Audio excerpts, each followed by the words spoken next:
Look at me for a second. Yeah, you. Before you type a response, before you rush to explain yourself, before you defend your name like it's being dragged into a courtroom with no judge, stop. Close your mouth.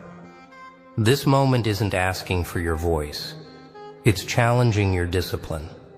Because the loud ones always believe they're in control, right up until silence walks in and rearranges the power in the room. You can feel that tension tightening in your chest already. That discomfort isn't danger. It's awareness waking up. Everyone told you to speak up, to clear the air, to correct the story, to show proof, to make sure nobody misunderstands you. Funny how that advice always serves the audience, never the person on display. They provoke and then wait. They lean forward, starving for a reaction, a slip, a mistake, something they can twist and replay. And you almost gave it to them, almost handed over your focus, your energy, your timing. But here's the shift. Tonight you do something unfamiliar. You say nothing. You let the quiet stretch. You let the room get uncomfortable. Because silence doesn't rush to impress anyone. No, no, no. Silence isn't weakness, no matter how many times they repeat that lie. Silence is structure. It's the pause that throws impatient people off balance. It's the stillness that forces others to expose their intentions without being asked. When you stop reacting, they start narrating themselves. They fill the gaps with assumptions. They reveal motives through over-explanation. You don't interrupt. You don't correct. You observe. Because once you stop feeding confusion, it starts collapsing under its own weight. That's not avoidance. That's control. They'll say you're frozen. They'll say you ran out of answers. They'll say you don't have the courage to respond. Let them. Assumptions are noisy and fragile. Truth doesn't sprint. It waits. Every message they send, every sideways remark, every attempt to pull you back into the chaos. It's all being noted, even without witnesses. You're not hiding. You're watching patterns repeat themselves. You're learning timing, because action without timing is just movement with no destination. Here's the part nobody wants to admit. Talking feels powerful. It feels productive. It feels like control. But most of the time, it's just pressure escaping through words. Panic disguised as confidence. When you don't chase the last word, something shifts. The balance tilts. People grow uneasy when they can't predict you. They start revealing themselves, trying to fill the silence you refuse to break. And suddenly, without effort, you're no longer the subject of discussion. They are. You don't need to announce your plans. You don't need to warn anyone that change is coming. You don't need to perform patience or threaten consequences. Real leverage doesn't make noise. It doesn't arrive with explanations. It moves quietly, stacking evidence, aligning timing, conserving effort. And when it finally shows itself, everyone pretends they saw it coming. That's why you sit back. That's why you watch. Not because you're unsure, but because you understand how outcomes are built. Let them underestimate you. Let them think you've checked out. Let them believe silence means surrender. Every wrong conclusion they reach adds weight to their own position later. You're protecting clarity. You're choosing precision over reaction. Reactions fade fast. Outcomes don't. And the people who pressure you to speak rarely stay around to deal with the aftermath, so you stay still, focused, aware, unmoved. This isn't about pride. It's about position. It's about recognizing when presence speaks louder than explanation, when restraint communicates more than defense ever could. You're not disappearing, you're sharpening. Every second you hold your ground without a word, the picture becomes clearer. And soon, without announcements or justification, everything will unfold on its own. Quietly, decisively. Just results. Now stay right here. Don't rush ahead. This is the part where most people mess it up. They get quiet for a moment, then panic when nothing explodes immediately. They think silence is supposed to produce instant fireworks. It doesn't. Silence is slow pressure. It tightens while everyone else fidgets, while they check their screens, while they wonder why you're not reacting the way they planned. That waiting you're doing right now, that's not empty time. That's leverage building. See, when you stop explaining yourself, you force others to confront their own stories. They replay conversations, they reread messages, they start second-guessing what they thought they knew. And that's uncomfortable. People hate uncertainty more than they hate being wrong. So they try to bait you. They poke harder, they exaggerate, they dramatize. All in hopes you'll step back into the noise and restore the balance they were comfortable with. No, no, no. Don't fall for that invitation. This is where discipline separates observers from performers. Performers need an audience. Observers need clarity. Every time you resist the urge to speak, you sharpen that clarity. You begin to see who benefits from confusion, who thrives on reaction, who only feels powerful when someone else is emotional. Those details were invisible when you were talking. Silence turns the lights on. Suddenly patterns appear. Suddenly behavior makes sense. And once something makes sense, it loses its grip on you. They may try kindness next. Watch for that shift. The tone softens. The concern feels sudden. Questions arrive that sound supportive but are designed to extract information. Don't confuse curiosity with care. You don't owe anyone access just because they changed their voice. Silence isn't punishment. It's a boundary. And boundaries don't need explanations to be real. While they speculate, you prepare. Not loudly, not dramatically. Quiet preparation is the most unsettling kind. You organize your thoughts. You tighten your systems. You align your next move with timing instead of emotion.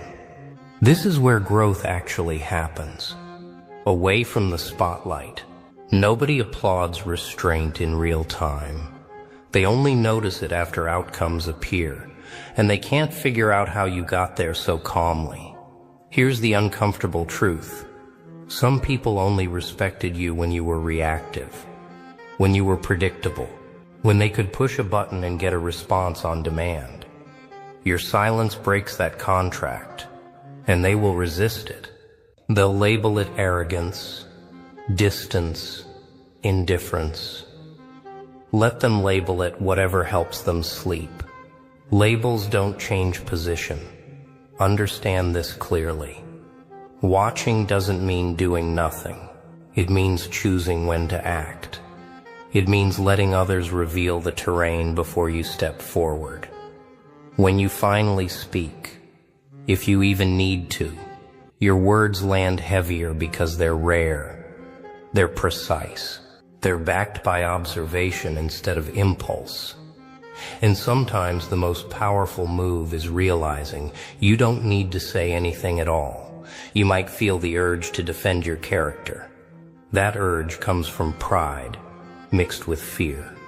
Pride wants recognition. Fear wants safety. Silence satisfies neither immediately. but it protects both long-term, because character isn't built through statements. It's revealed through consistency, and consistency doesn't announce itself. It shows up over time, whether anyone is watching or not. Pay attention now. The longer you stay quiet, the more frantic the environment becomes. Stories change, details don't line up, people contradict themselves without realizing it. This is the moment most people interrupt to correct. You don't. You let the contradictions stand. Truth doesn't need rescuing, it just needs space, and you're giving it plenty. Eventually, something breaks. Not you, the illusion. The narrative that depended on your reaction collapses. Momentum shifts.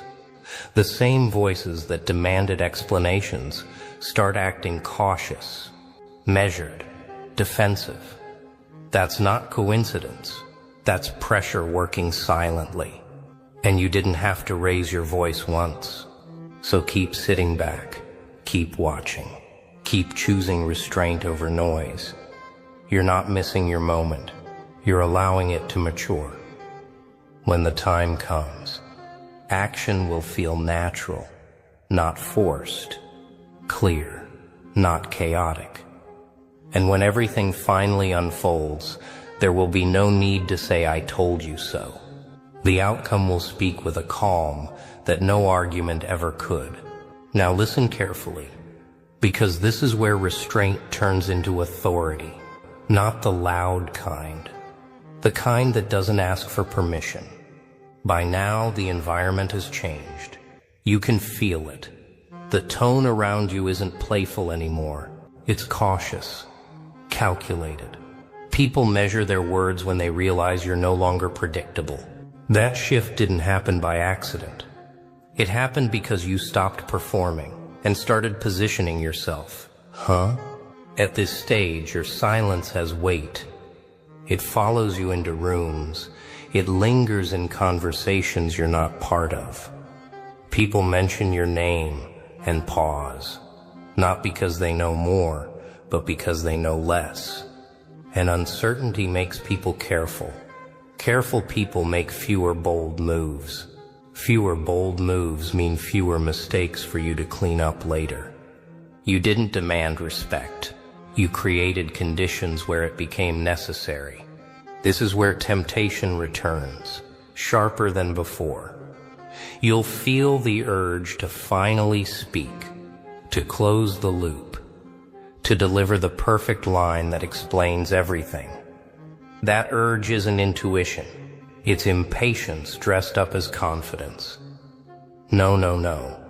Don't rush the ending.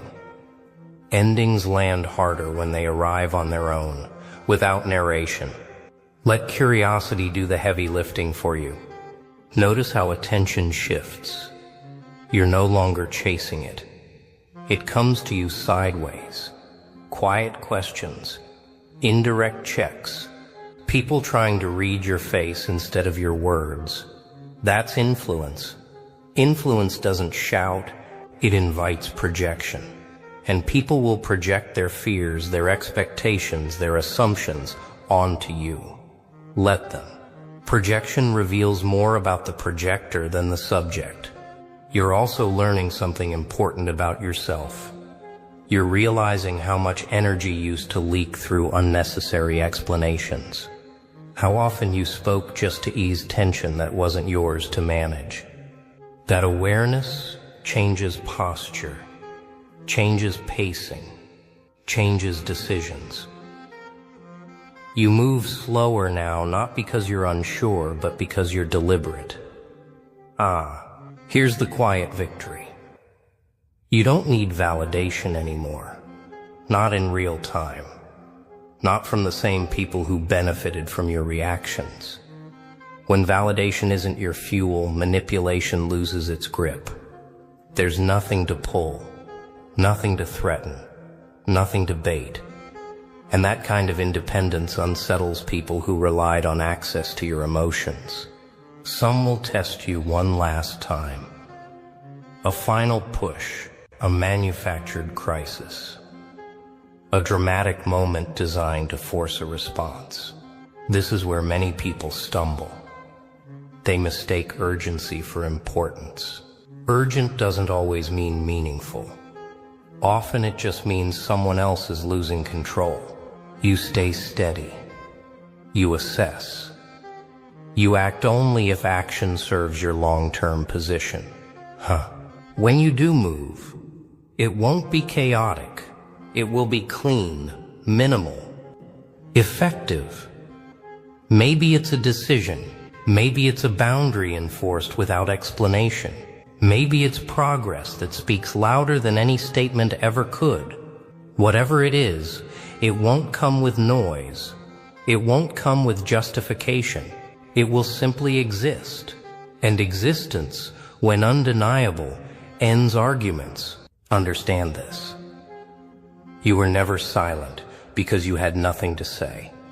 You were silent because you understood timing, because you respected your own focus enough not to scatter it, because you knew that watching first gives action direction. That lesson stays with you, long after this moment passes, long after the room forgets the tension that once filled it. People will rewrite the story later. They always do. They'll say you were calm all along, that you handled it with grace, that they saw it coming. Let them rewrite it. You don't need credit for restraint. You benefited from it. That's enough. So if you're still sitting there, quiet, alert, observing, good. Stay there a moment longer. Not because you're waiting for permission, but because you understand momentum. When everything finishes unfolding, there will be no dramatic reveal, no speech, no final word, just a clear shift in reality that doesn't need explanation. All right. This is the part most people never see coming. The part where silence stops being passive and starts being dominant. By now, the environment has fully shifted. The room or the situation, the people, the system no longer dictates your pace. They mirror it. Every twitch of impatience you resisted, every urge you ignored, every moment you held still has compounded into leverage. And leverage, leverage is quiet, but it speaks volumes. By this stage, you're untouchable. Not because anyone granted you power, but because you've stopped giving it away. Every word that could be twisted, every reaction that could be exploited, you've kept to yourself. People are scrambling to interpret your intentions. They invent motives you never had.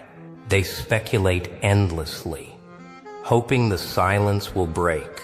And while they do that, you're not wasting energy.